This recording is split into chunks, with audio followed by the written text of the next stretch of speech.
he had reached, I think, a communicational impasse because the religious leaders were plotting his death, but the people were attracted to him.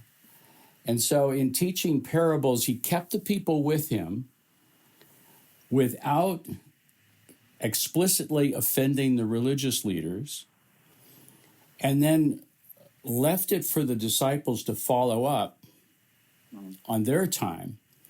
And I think that's a definite, there's a switch, there's a definite communicational strategy change that Jesus used.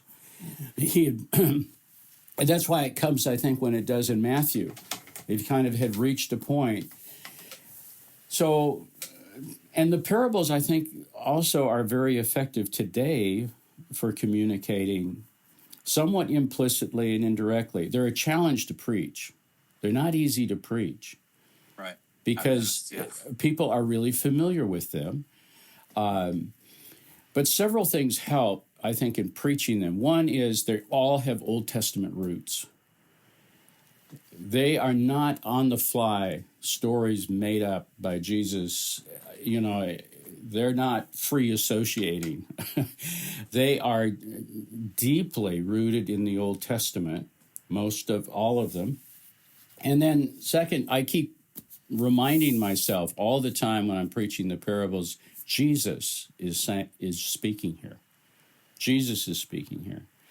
And that also often helps you to find Jesus in the story because he's a character in that story.